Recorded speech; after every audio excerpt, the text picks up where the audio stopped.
Obviously, they were ranked 25th. They beat them like what 34-7, 35-7, and I'm then I ain't go ahead. counting that, but we'll talk. I ain't counting that, bro. Like Boise State is not good. They shouldn't even be ranked at all. Like what were we talking about here? That was an okay win. I give it to them because hey, Boise State was good last year with Genty. Come on, like let's be for real. Hey, Bruh. bro, our third corner, our third corner ain't even damn. Our third corner ain't even a third corner because Damari Brown really the third corner, but huh? That's what nah. Like I said, bro, the try game with UF because them boys gonna be doing trick plays here, left, right, up, down. They gonna be trying to do cheat codes, bro. So USF, I know them boys gonna be locked in for USF for sure this weekend. They ain't got no choice. They're going to come into this game with a lot of confidence because they just went on the road and beat Florida. What I need the Canes to do is come out and punch them in their fucking mouth. Take away the little hope and all of that they got. Oh yeah, we USF. No, go ahead, come out and lay shit down. By any means necessary. To our last breath, to the last play, we hunt.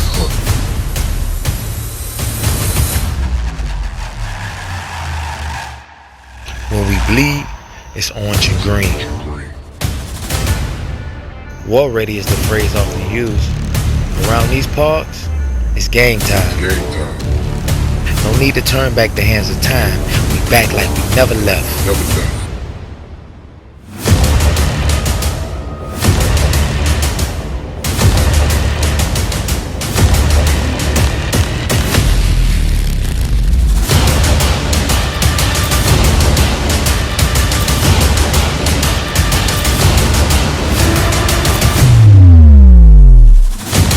One thing that'll never change is the brand, the you.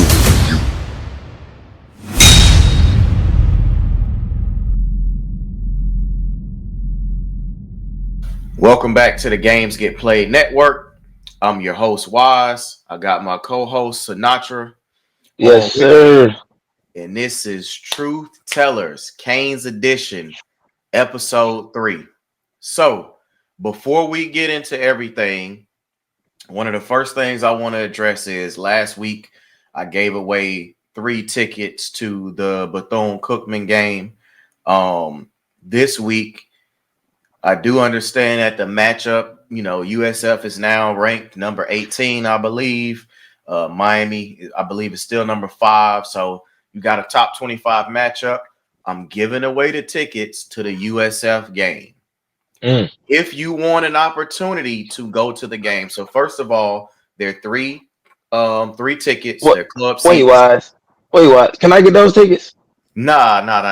Okay, my bad. My bad. My bad. There three tickets. They club seats, section 119, row 10, seats 16 through 18. If you want a chance to win the tickets, you need to follow the instructions.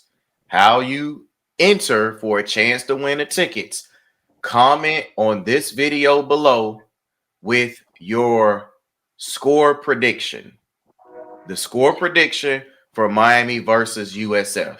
So it'll be this video and also the USF video, the preview that I'm going to do.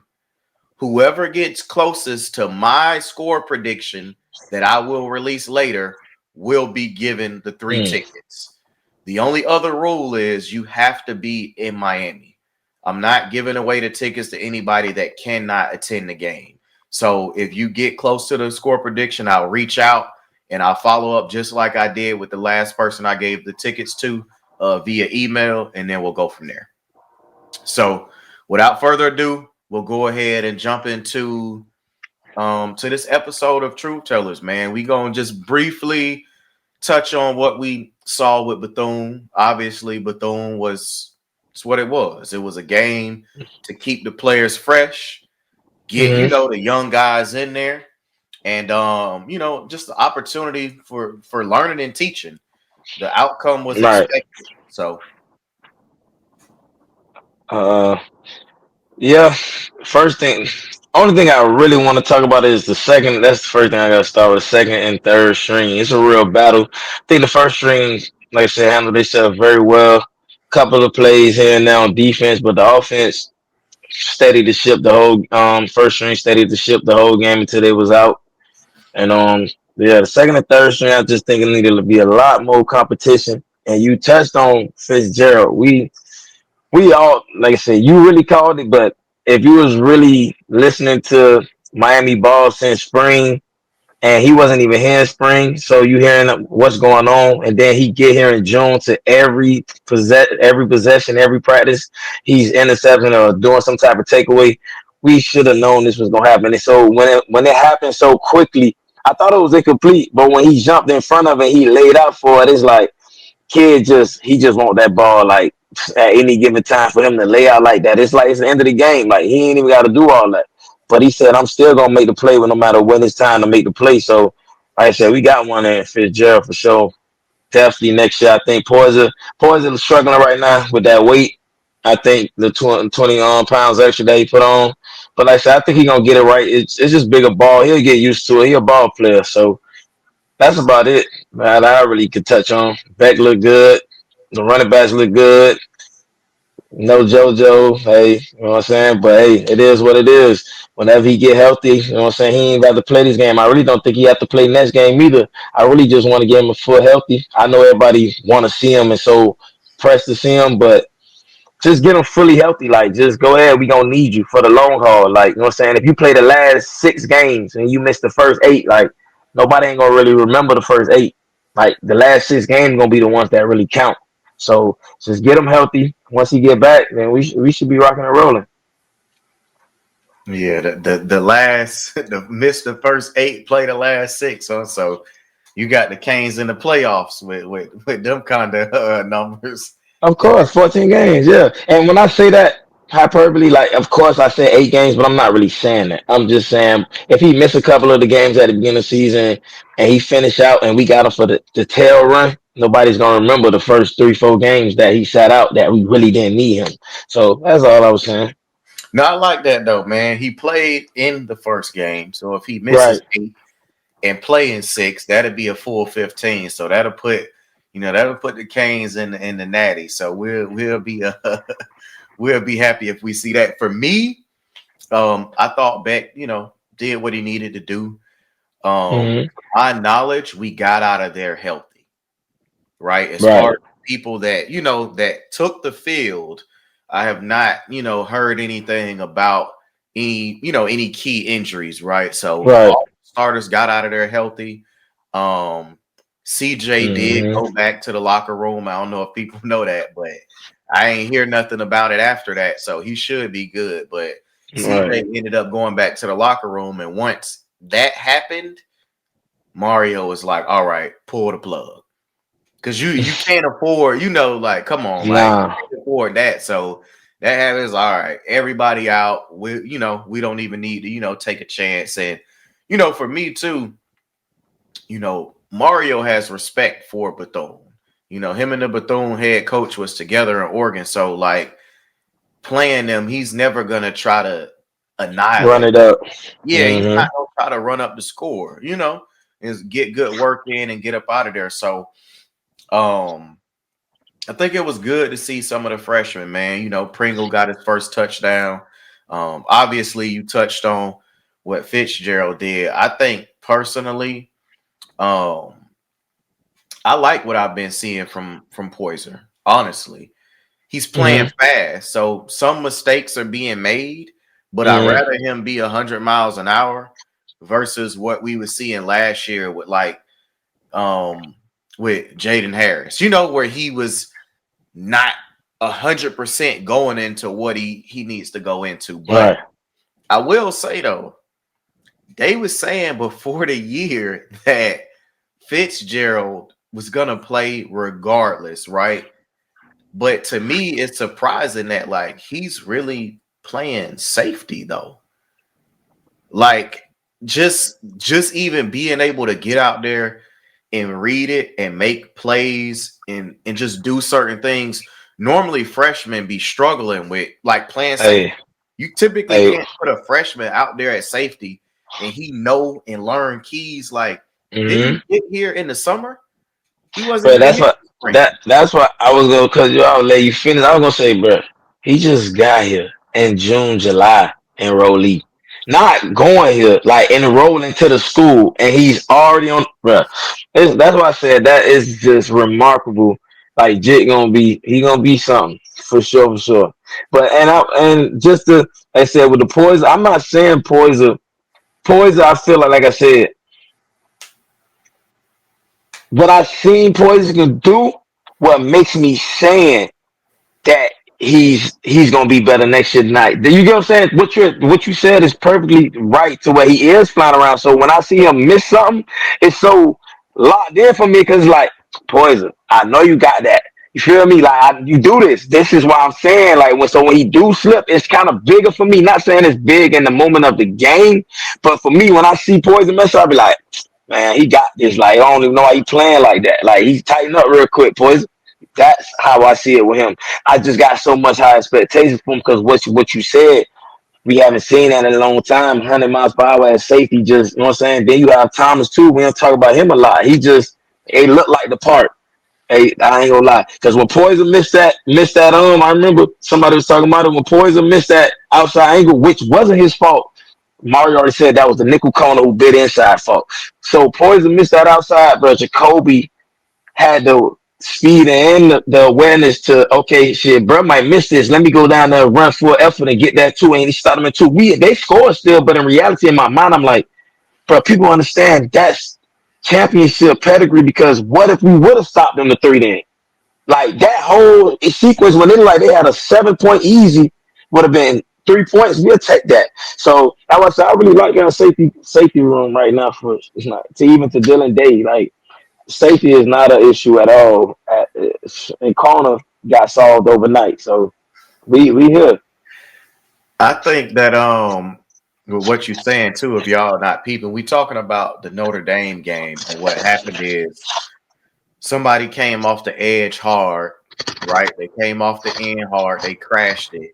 OJ was supposed to fill, but he took a bad inside angle. He was the one that was there, and basically when Price bounced it, Poyser wasn't ready because he wasn't supposed to be in that position. OJ was supposed to fill, but because he went wrong and he got outside, Poyser was out of position. But what I'm saying, Jacoby Thomas came full speed, bro, and knocked bro out like at the 2 or 3 yard line. Now they did call that play back. That was the one they called back for holding, or wasn't it? Nah. That was the play. That was the play. That was the play. That was the only play that strung them out to score. Because remember, all they plays was Nick. That was the only play that was a big game to get them down there. Nah, that was the one. They had called holding on a particular play, so I thought it was that one. So maybe it was a different play. But even then, when I saw him run that down, for me it did two things. So with Jacoby, like they were saying that he wasn't that good in coverage when he first got here. That was what the read, the film, everything. They say, nah, he struggled in coverage. And then he got to UM and they was like, oh, nah. Like, I mean, I know what we saw, but that could have been the scheme. That could have been anything. Because as soon as he got here, they was like, nah, he can thump, but he's pretty good in coverage. And then it went from that to we feel comfortable with him doing whatever we need him to do in coverage. But you see how fast he plays. So if you can get a kid to react and go, you're going to be better than somebody that's just standing there. So you never know why he looked like that on film. I know what I've seen so far. Bro, that back end. All I'm going to say is that boy Mario knowing exactly what they're recruiting in a sense. Because it just feel like everybody that come here got a chip on their shoulder, some shape or form. Even like Carson Becker is well accomplished. Like he shouldn't even have a chip on the shoulder, but just to the offseason that he had to the end of the season, to everybody just out for blood right now. And like I said, this team is just I feel like it's built inside out. And also it's a lot of young players that's playing with a lot of vets that's playing. That's typically how you win. It's teams that's old that make it to the playoffs. That's you know what I'm saying that's been around that make it, but they don't really win at all. And you have to have a good group of young and vets. And like I said, this team is very got a chip on the shoulder. But let me give you an inside tidbit real quick. You know that same run we talking about, right? When Poison missed, when Poison missed, he had done chuck the deuces up, right? Nah, I ain't Everybody, see it that. was subtle. Go back, y'all go back and look at it. It was real subtle. It looked like he was trying to give a stiff arm to Jacoby, but it was while Poison was falling down, he put up the deuces. That's why he didn't play no more the rest of the game. He ain't getting no more carries. That's an inside tidbit. I was behind enemy lines. Nah, I didn't realize that. But the one thing that I will say too, you were speaking about, chips on shoulders and stuff like that. Beck is accomplished, but I think what a lot of people forget is, and this is part of the reason why when they ask Beck, like, oh, you coming in here filling Cam Ward's shoes, and he's like, no disrespect, but I had to fill the shoes of a two-time national championship winning quarterback. So he was like, my first time starting, he was replacing Stetson at Georgia. And Stetson isn't a world beater by any means, but I don't care. That kid won 2 back-to-back titles, and he did everything that UGA needed him to do: running, passing, controlling the game, understanding tempos. He was a smart kid because he had been there for a while, and he earned it Mm-hmm. all. So that's what Carson replaced. And people forget that last year he was the number 1 overall pick coming into the season. They had him All right. supposed to be going number 1. Things didn't go his way, all of that stuff. He gets a low draft grade, he gets hurt, everything. So I'm only saying that because his chip becomes tremendous at that point, because you went from being a first pick at the top of the year to these folks telling you, man, you might be 5th round. That's a crazy swing. So now he trying to prove that, hey, it wasn't, I got more to offer. The situation last year wasn't the greatest, but he didn't point no fingers, right? He didn't blame Mm-mm. nobody. Bro locked No. in, and now he's here. So even with somebody like CJ, bro, CJ noticed his last ride, and he's out there so far. He's playing out of his mind, and it's just Eh, it's just the beginning of what you're gonna see. Mario said it. He said, bro, every time CJ went in the portal, I went after him. I missed him. CJ was gonna come to Miami last year, but he had already given LSU his word, and he said he was a man of his word, even though he didn't sign. He's here now. When you talk about Thomas, you just talk about different folks, bro. It's a lot of people that's Marty, laying stuff on the Marty line. Brown, Marty Brown, when he was talking about his opportunity to play in the big leagues, like nobody, you know what I'm saying, wanted him to play in the big leagues. They thought he was too small, so he said he always wanted to play in the big leagues. And he said as soon as Miami called, he knew it was them. Like it wasn't no, he wasn't worried about no. Once they called, I knew where I was going, which is crazy when we have Mark Fletcher and Jordan Lyle, that just speaks volume. That's why I say it speaks volumes of the team and the players that we have, because like you got recruits that never did nothing in college and say they won't come to Miami because we got Mark Fletcher and Jordan Lyle. But you have a player that won a championship at North Dakota State and was the player of the game that say he want to come. That's the difference in mentality of players. That's why I say this team is built different, and I just hope everybody just stay healthy. Nah, I'm with you on that. And even speaking of something like that, before we just, cover these points with USF, man, it's like those are the kind of kids that you want, right? It's Mm-hmm. no different than last year when Fletcher told Martinez, come here, bro. Like, I need you to come. Like, no, I'm not worrying about no, come here. It's a similar situation, because this is even different, because you going from being the number 1 guy where he was, getting as many Mm-hmm. carries as you want, to a situation where they feel like they have their number 1 and number 2 guy, right? Right. So you got to come in there and really earn your reps. And he was cool with saying, you know what? I'm about competition too, right? Mario, them telling me the cream gonna rise to the top. I know I'm like that. So I'm gonna go ahead and go over here. And so far, it's been nothing but, great things. And that brings me to my next point, which is, if Lyle can't go, against USF, we don't have a problem. There is Right. absolutely no problem. So if Lyle can't go, let him rest, bro. Let him rest up. Let him get healthy. We don't Right. need to force him back. You got Fletcher and you got Marty Brown. And if you need to, you can hand it off to Lofton. You also have Pringle. You do not have to, force Jordan Lyle to get back before he needs to. And, in regards to USF, right? I'm going to say this. I watched the second half of that game against them versus Florida. And for me, they was kicking UF ass in the trenches on both sides of the ball, right? I didn't expect them to be knocking their D linemen back. I didn't expect to see them knocking back UF's offensive linemen, the ones they claim is top 5 supposedly in the country. I didn't expect to see that, but overall, USF was flying around. They was playing with confidence and they was playing with physicality. And for me, when I was watching that game, take the logos away, take the player names away.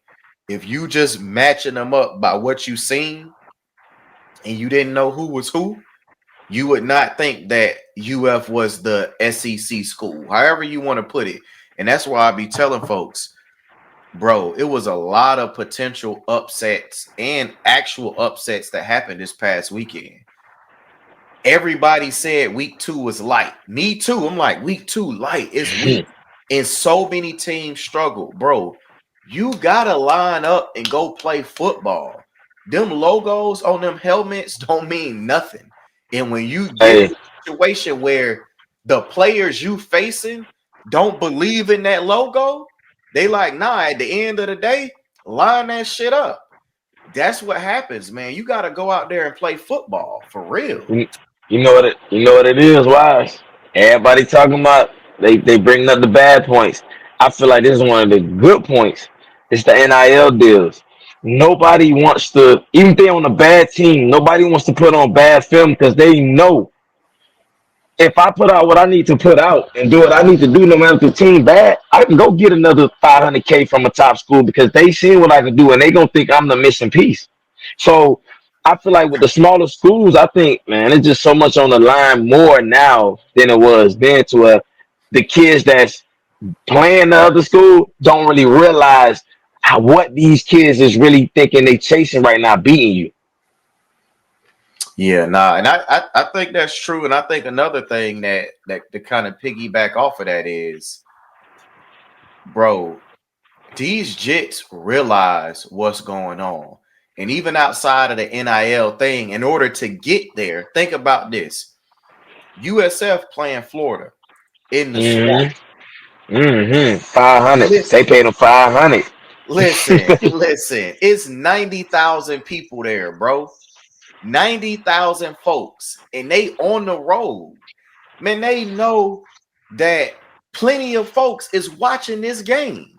And them same kids you talking about know, hey, if I go out here and I ball out on Florida, boy, you're going on my highlight tape. And it's like you said, as soon as I hit the portal, I can tell you, hey, this is what I did against the SEC or against whoever. This is what I do to P4 competition.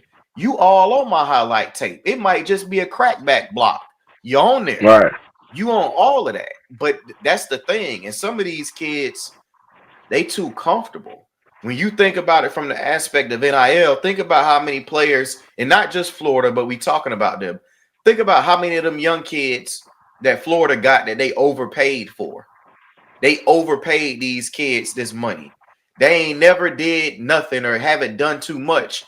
And then you got some dogs over here at USF. A lot of them ain't been paid anything. They'll take anything at this point, and to put on the logo. They ain't been paid nothing. You playing against some folks that ain't got shit to lose. and that's what I said. And it was so crazy. They ain't got shit to lose, but if they don't do nothing, they just lost a lot. It's the crazy. You know what I'm saying? But yeah, man. So like I said, I think we're gonna be up for USF though. Only thing that worries me, which I'm not worried about the tackling But I feel like in open space, I feel like we too spaced out when the quarterback running. That makes any sense. Like we all there, but nobody there. I be like, bro, is nobody 5 yards? This zone. This ain't even man. Where where everybody at when the quarterback be running? So that's the only thing I'm really worried about. But once we stop, I ain't gonna lie, and I see the game against UF, bro. It was a lot of times UF will stuff it 2 times, and then the third time they get the 8 yards. I be like, bro, y'all just stopped them twice, the same play. How did y'all let this quarterback get 8 yards on the third play? That's really what it was, and I don't know what UF was doing because that offense was. And then I guess USF was definitely dialing it up because soon as USF bite on that run too hard, I mean UF bite on that USF run too hard, they pass it, chug it down the field. I was like, damn, boy, they dialing it up on UF right now. They in they groove. Yeah, So I don't know if you noticed, but on that play they had, the long touchdown, they caught them slipping because they went in a hurry up.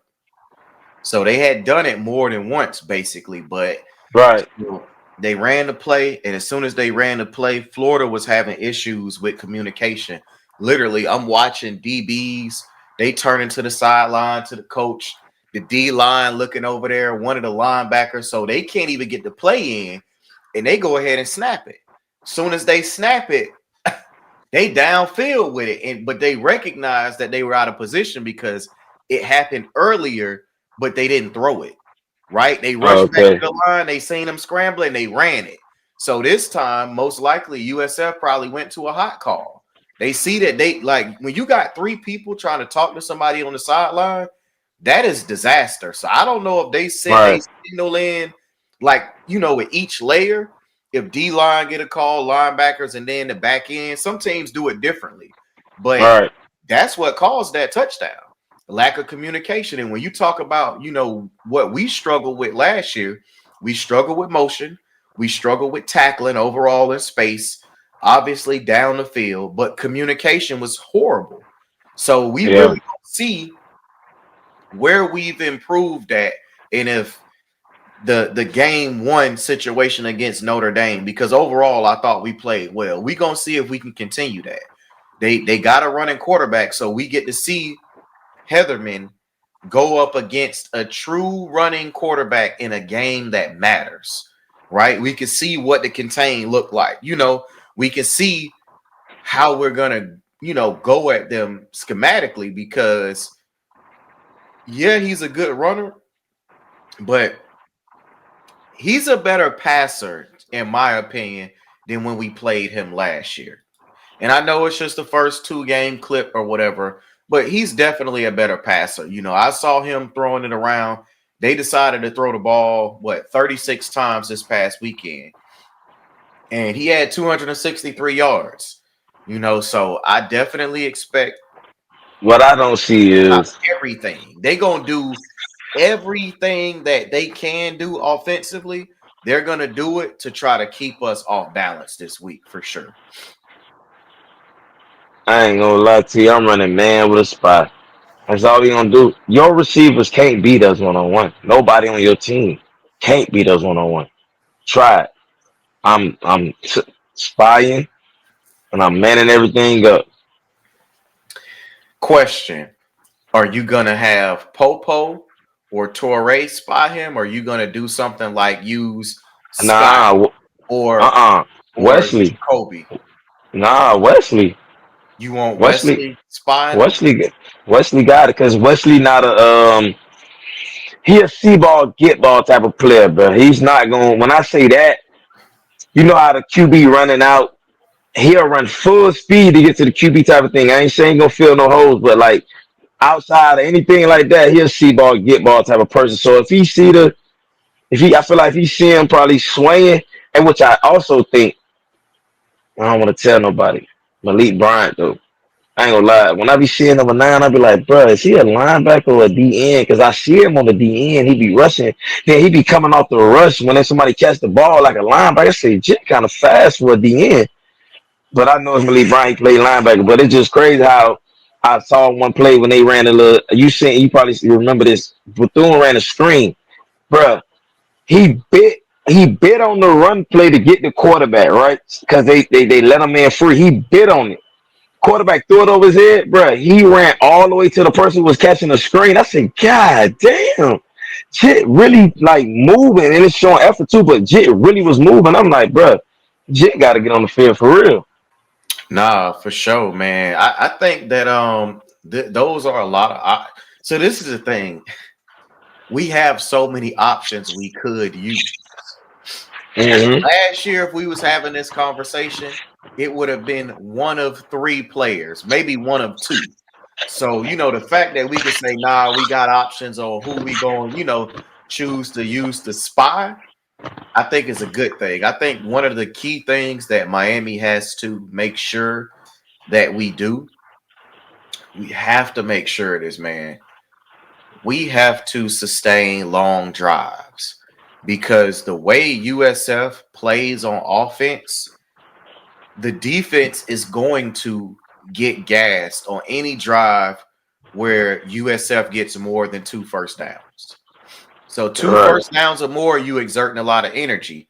You remember what I said now, they going to go hurry up. So what I don't want to happen is they get 2 first downs and now we got folks out there that's gassed and we trying to run people on.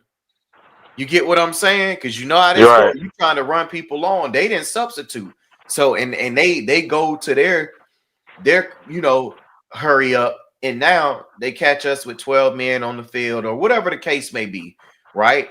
I don't want that to happen. So we gotta be smart.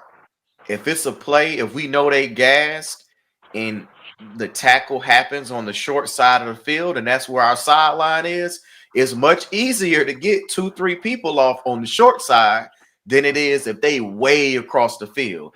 Those are like Right. little things that we have to pay attention to because you don't want to give up a cheap touchdown because you needed to substitute, right? Right. And you don't want to just be burning timeouts because people are tired. So, we just got to make sure we watch that and keep a nice contain, a nice hold on what's going on. And the best way to do that is to just get them in third down and get them off the field as much as possible. Right. You don't want all of these 12 play drives and then they kick a field goal because you made them get 3, but if the offense go out, because this happened during Notre Dame, and have a 3 and out and the defense is just on the field for 5 minutes of game time, but that's what really like 10, 12 minutes straight. Yeah. By the time, you do a commercial break and all of that, bro, that's a long time to be out there. So, But I ain't gonna lie. I like our offense is very methodical, bro. Like, so I don't. Yeah, we scored 28 yards out, but I don't think they not gonna stop us. So I'm not worried about that. But I just feel like every drive is gonna be a long drive for us. Like we just gonna really whoop their ass. Like we really once we get up that 7-zip. This is the thing with that offense when they run that hurry up. They run that hurry up even if they only get 2 yards. So if it's 2nd down and 8 and they run that hurry up and we stop them, it can really hinder them more than even hinder us. Because 3rd and 10, boy, we just like I said, lock up, QB spy, and we gonna send that heat. He gonna fold. He gonna fold. so He gonna fold. I'll say this, man. What they're doing at USF, you see the strides that they're making, right? You see it. Yeah. You see the strides they're making. You see what they're doing with the program, bro. And you have no choice but to respect it. They beat the brakes off Boise State in week 1. Obviously, they were ranked 25th. They beat them like what 34-7, 35-7, and then I ain't counting that, but we'll talk. I ain't counting that, bro. Like Boise State is not good. They shouldn't even be ranked at all. Like what were we talking about here? that was an okay win. I give it to them because hey, Boise State was good last year with Genty. Come on, like let's be for real. I mean, we know that's why they were ranked, but I'm just sticking to the facts. They beat a ranked team week 1. Yeah, you are telling. Hey, you are telling the truth. We are truth tellers. I'm just saying though. I'm Nah, but just you know, saying. with everything they doing, man, for real, it's like you I gotta do love their respect. coach. Yeah, I love their coach. I just want to say that for the record. I do love their coach. I'm with you. And I like what he's doing, man. Obviously, DVD over there, they got Golish, and he's doing his thing. Like I like what they're doing. I'll say this though: last year when we played them, we was in a dog fight with them. Right, Hmm. right before the half, it was still a dog fight even after half. It was like maybe middle of third where it was clear, like okay, y'all not scoring no more. And one, they could never stop us anyway. There was some stuff that came back in the first half that shouldn't have came back. The pitch back that Cam Ward had, I think that was first half where he did like that. But I said Hmm. that to say they was playing with a lot of confidence in that game. They're going to come into this game with a lot of confidence because they just went on the road and beat Florida.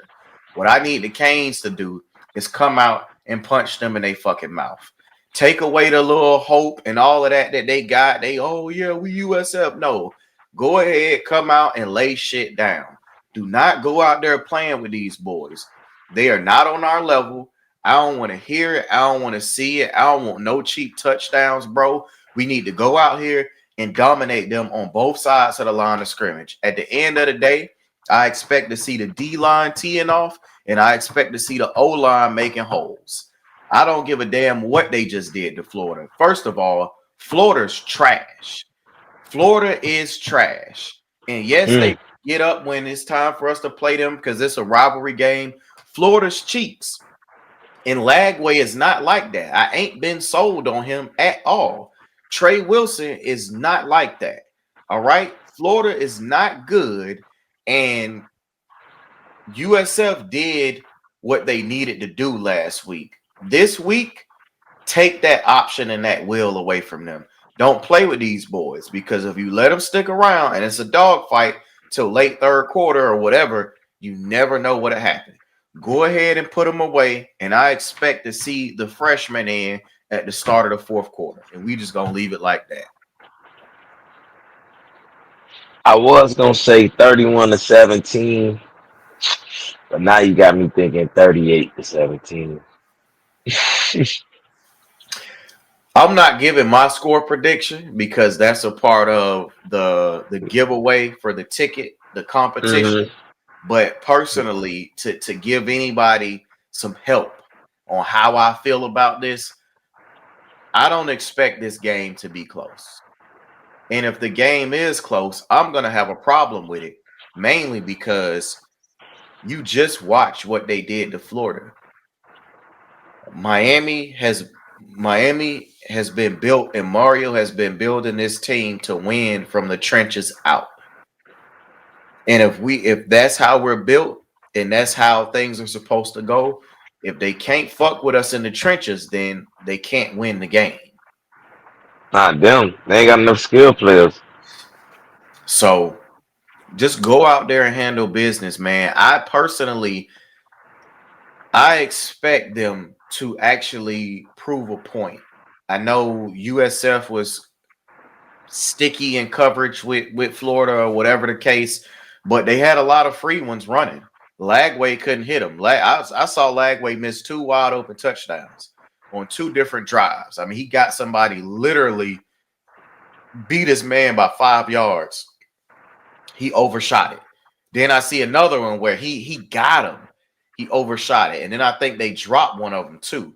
So they was getting loose in the back end. So I expect CJ. I expect to see Malachi, do some stuff. I expect us to exploit the fact that none of their DBs can cover Lofton. Like, this shouldn't be hard at all. And this is the game to me where you go ahead and you do a little more to inside zone, right? Go Right. ahead and put it on tape. There's no need to try to hide it, right? Because it's like now when you do the fakes in the looks and stuff, it looks like something else. So Dawson, go ahead and put it on tape. There's no need to be fully vanilla or whatever. put it on tape, use it. Use it to your advantage for when you finna play Florida. Go ahead and set it up. Because the thing is, they see the action already, right? So this is one of the things I wanted to cover from before. They see the action that's happening. So if we run an inside zone and then we faking jet sweeps and stuff, you already put the action on camera. You done showed what it could look like. You just didn't hand it off to the guy sweeping. And we've had multiple people doing it. So at this point, when you keep showing it and you not doing it, you ain't really making it respect it. But if you go ahead and hand it off to Malachi coming around or CJ Daniels and they turn it up and get 10 or 15, even 6, 7, they crib it. Now, every time you do that action, you gonna cause at least one player to hesitate. If he was gonna go 90 miles an hour, motherfucker might go 70 now because he know if I'm on this backside, I still have to do my job and contain, or I have a different assignment and I can't just willy-nilly just try to go to where I think the play is going. So just go ahead and put it on film, man. It's time. Man, one thing I said, Dawson coming around. I'm coming around on Dawson a little bit. He has shown me he might be a quarterback whisperer. He might not need a QB coach because he showed me that he can. It's still not a QB coach, but you get what I'm really saying as into it. He can mold his offense around the skill set of whatever the quarterback is because this is a whole different concept and a whole different game from what he was calling last year. Even though Cam called his own plays, the whole playbook in general just looks different. But I say all that to say this, man, it's just one thing I really wish Dawson to do. Put Carson under center with this old line and get in that single back of that eye and just pound that bitch, bro. Ain't no need to play around with no read option, bro. We them. We that like the team that they like the calls they was calling 4 years ago that when 3 years ago when he brought Dawson in when we had them players and we used to wonder why it don't work. Now you have those players to where things work a little bit easier, bro. You can call certain things to where, bro, you can just straight smash my football. You ain't got to be cute about it. I get what you a spread run off. I get it, but you know what I'm saying? Certain times call for certain measures. Get in that eye or that single back and pound. You got Elijah Lofton. You can even slide it to like when you run the eye, you can give it to Lofton at fullback sometimes. Like all type of action off of that alone. You know what I'm saying? That's the only thing but I critique about Dawson Opens. But he coming around, like I said, he's evolving with the team, it looks like, or with the quarterbacks that again he's evolving in itself. And a lot of people don't even understand how vanilla that first game was. We beat Notre Dame with Tecmo Bowl playbook. Let's be for real. We beat Notre Dame with a Tecmo Bowl playbook. Didn't even run. We ran more stuff against Bethune than we ran against Notre Dame. And everybody was saying about, oh, this is the typical Dawson. No, it's not. Because the first game, he runs everything the first game. He don't run this type of offense the first game. So clearly, this is how he felt coming to this game from jump. This is what he was calling. This wasn't no got conservative. Everything that was called was planned out to be called how it was called, clearly, because he's been calling the game basically that way the whole game. Except, even like you said, end of the game, he was passing. So people just losing their minds a little bit. But he was passing just like he was passing and running at the beginning of the game. It was a nice blend. Yeah, I think my biggest thing with Dawson, man, I'm definitely one of them people that said he got to show me because I think last year he had too much to work with. Right? He had too much. Like it's like a person that if you, and I don't want to say been poor, right? But I'm gonna just use this analogy.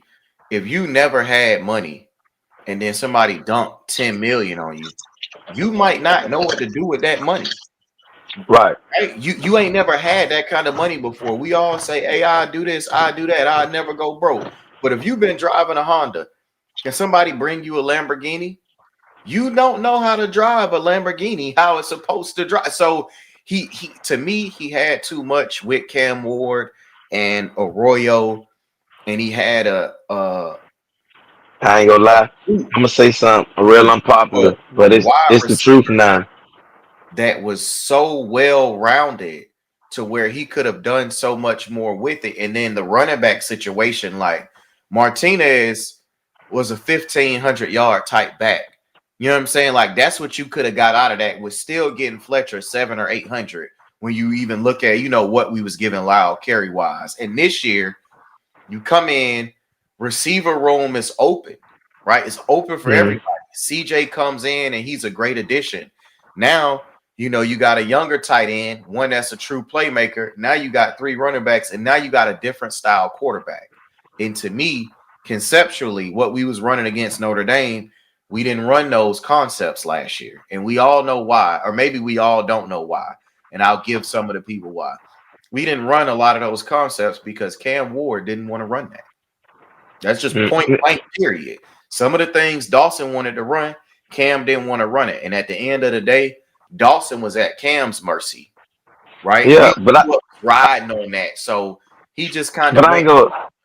But I ain't gonna lie, I think it's both though. I think it's a little give and take. Yeah, you right, but I also feel like as an OC, Dawson gave in even to Carson Beck because this is not Dawson totally. This Carson Beck, the stuff that he likes to run as well. I think that's why I say I'm kind of coming around on Dawson. Like you're right. Cam definitely didn't like certain things, but at the same time, a good OC let their QB beat them within the offense, and that's why I say he's getting better because if you can do that 2 years in a row with 2 totally different type of quarterbacks and adjust, that's definitely a good mark on your resume for me.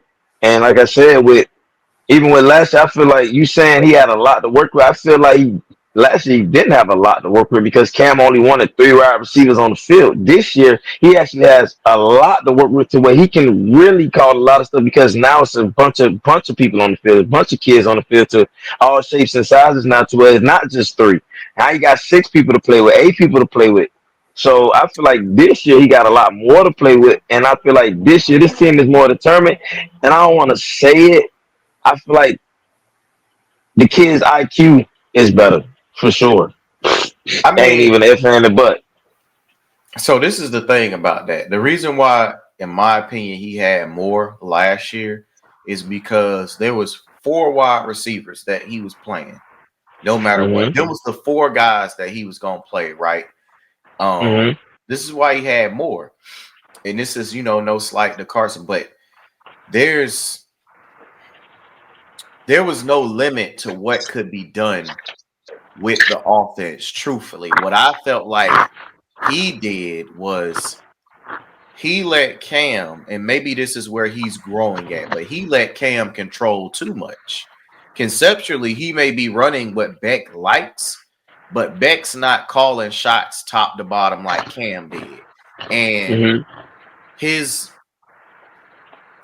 unwillingness to attempt to game plan based upon the talent and players he has, in my opinion, is what allowed us to leave 10 to 14 points on the field every week. I think this year he's grown from it. Beck ain't the kind of person that want to tell everybody, shut up, this is what I want to do anyway, right? He going to give you his input. He going to truly let you know X, Y, and Z.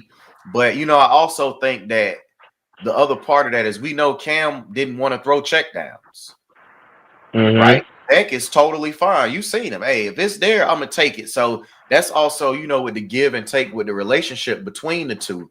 So I do think, we're growing in that department. But, overall, bro, I'm not going to even lie to you. The last time we saw a tight end with that ability, blocking and passing, walk through them doors, Kellen Winslow was here. So, I ain't saying no. I ain't saying Elijah Rowe ain't involved, but I'm just saying in general, that's the only person. None of them other boys got drafted. Yeah, they didn't get. So them getting drafted is not an indictment on what we could have did, though. I mean, No. I'm not saying that. Them boys raw. I'm not saying that. But what I'm also saying is, bro, Cam with a Malachi would have went crazy, bro. I'm not saying he wouldn't have. What I'm getting at is the crazy word thing, the Martinez thing, and just overall how we should have done more with what we had.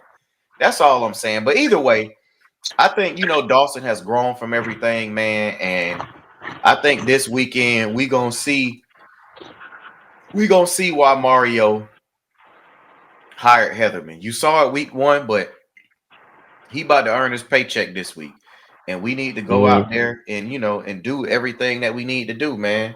I think that you know we'll go out there and handle business. Go ahead and get us a top 25 win, clean it up early, and by fourth quarter, you know what I'm saying. I expect to see a bunch of young bucks in the game. That's Right. just how I'm feeling. Hey, yes, you heard you said Young Bucks, so that does not include Emory Williams. Please, I will say this again, please. Hey man, We chill. It's a we lot of we need we need to it's see the. Hey, I ain't gonna lie. At this point, ain't no difference between Emory and Lagway. What's the difference? What's the li- difference? This listen, Emory, this is crazy, bro. Both of the boys missing wide open touchdowns, bro. You playing against Bethune third string, fam. Come on now. chill. Hey, chill out. It's a lot of political Canes people that don't believe in talking about Emory Williams because the Canes Hey internally man. like Emory. So chill out, man. Hey man, I love everybody with that you thing on. But you see Ja'Cory get up out of here? Alright. Alright. And we Listen, all love that jit getting here. But once he got here, he showed, but please tell me, what's the difference between look, him and Ja'Cory? Like, it's crazy. listen. All I say is, I don't want to get rid of Emory. Hey, Emory, you're you for life. Like, I get it. But can we see the other players? Because they finna be you for lifers too. That's all I'm asking. I ain't saying get rid of them. I'm just saying give somebody else a chance. We seen you past 3 years, 4 years, five. Hold on, how many? But No, bro. anyway, This is so. I'm gonna say this. I'm gonna say this about Emory. I think from what he showed us at Iowa State, he looks better. Right? He looks better. Hold on. He looks mm-mm, better than what I saw at Iowa State. That shit still ass though. And mm-mm, I said this during the game, mm-mm. Bruh, bro. it You looks it cannot looks be better. missing some of the stuff that he was missing. Hey, And in my you know opinion, why? he bro, Luke Nichols should have been in the game. Point blank, period. I heard folks is at the game. They said Luke Nichols warming up. Luke Nichols finna go in. And then Emory went in the game. I'm gonna say this. Emory Williams should Mm, never be a starter at Miami ever. mm. That's just based upon what he has shown and where he is. If he makes some astronomical Joe Burrow leap, then cool. I don't see it happening. Hey, Get Wise. This Luke is them reps to see Wise. what Luke can do. I'm with you, Wise. But guess what? Didn't he supposedly take that leap? Man, that's what they're talking about all summer, spring. Oh, Henry looks different. His thighs is even bigger. He just run the ball. Like, bruh, I don't want to hear nothing, bruh. He played against Iowa State, and they played against Bethune yesterday. That's why I look different. Talking about he looked better. He better? Against Ball State, he looked great too. I'm just trying to understand. Hold on, and let's call a timeout. Let's really call a timeout because everybody gonna say I'm a hater. But even wise to tell you, I was the only one in the chat before the Iowa State game rooting for this jit. I'm the one that said still give him a chance when everybody gave him the boot. So that's why I feel like I could talk my cane. Shit. So anyway, I was rooting for the Jit, and he showed me against Iowa State. He ain't it. Oh, I believe the story. Spring, it may be it. It may be finally. Hey, this is college football. People take 3 years, 4 years to get good. This is everybody is not a microwave oven to where they good right away. I get it. So hey, I'm hearing everybody and everything that they've been telling us. I'm gonna say this. From what we have seen in 2 weeks, everything that has told us is right in front of our face. It's been shown. Everything. So about this Emory, you lied. Because everything else, it done showed us in 2 games. You done showed us. Think about this, Wise, what I'm saying. In 2 games, you done showed us from spring to fall. Everything you said wasn't a lie. Fitzgerald, JoJo not playing, CJ Daniels, Kevin Beer happy that he was back up. He's here. Everything. No, bro. You ain't gonna make me believe that. And Yeah. what you said, the people in the inside love him. Clearly, Yeah, nah. clearly. I'm gonna say this, man. I think you're right, and this is truth tellers. So we giving y'all the truth right now. I'm gonna tell you like this, man. Emory Williams is the kind of kid that says and does everything right. Right. So He's a good kid. he stays in good graces with the coaches. They think highly of him. I listen, this is no knock on the kid. But this right here, this thing right here that we love, this ain't about a player. And for me Yeah. personally, that is not the caliber of talent that should ever be at the helm of my university, of my Canes football team. So I think he is a great piece as a backup to tutor and mentor some of the younger guys coming in to show them what it looks like. They talk about his moxie and his leadership. That is great. But at the end of the day, we playing football, bro. And Talk when about I that play. play football, it's not what it needs to be. So everybody has a role. And I would like for him to play his role. And the next time we have an opportunity, which should be this Saturday, to play the young Hey, kid, I need to see Luke Nickel get in the game. hey, bro. You heard what you said, Moxie and all that. Train the kids. This is what I gonna say. Hey, if you ever want a job, Emory, become an analyst. Just wait 2 or 3 years. We got you. You know what I'm saying? Get into your coaching career because the football ain't it. Fifth, like what's that? I, you feel me? You gotta figure out a way to stay in without being in. Because clearly you won't never get in. How you be playing, I don't know why you still get in. As a matter of fact, so I should have said. Because this is like, why not play Luke against Bethune third stringers? What? What? Yeah. What do we need to see from Emory? I mean, like, and I'm Emery. Watch this. Emery could have stayed the two if Luke came out there and played bad, but put Luke out there in the fire. If Luke do good against them, oh, we opening this bitch up. We gonna now we open it. You gotta bring the competition back. It feel like it's given to Emery, and I can't say that about a lot of positions on this team. So for me to feel like that about quarterback, when you have a talent like Luke Nickel, and what, like I said, I'm not saying Luke Nickel is even better than Emery. All I'm saying is put him out there in the fire. Maybe the game is different from when he actually practicing. You got especially QBs that's more gamers. So I just want, especially against Bethune third stringers, why are we watching Emery? I'm understand why. Watch this. Pringle in the game. Why Luke Nick? That's the fourth string. Like because they even had Whitley starting over Pringle. So this is the fifth string actually. Pringle was the fifth string running back. How are we gonna see the third string quarterback? Nah, I get what you're saying, man. I honestly think they might be protecting Emory right now. So I know Luke is still learning and stuff, but what's gonna happen is if you put him in the game, I think he's gonna show that he can just spin it clearly better than Emory. And at that point, it ain't just practice reps no more. And now it's like, hey, coach, I should be getting more reps. But I will say, from a game and a preparation standpoint, they're playing who they would go with if something were to happen. And Of for me, course. and that's how they doing it. They like, we got the run game, we got this, we got that. Honestly, you played everybody you needed to play last week except Luke. So this week, when we get up, I expect to see Luke. What's the prediction you had for the score? Oh, I was at 31-17, but now I'm at 38-17. All right, my dog got it 38-17. And that's that, man. Until the next time of Truth Tellers, Canes Go Edition. Canes, man.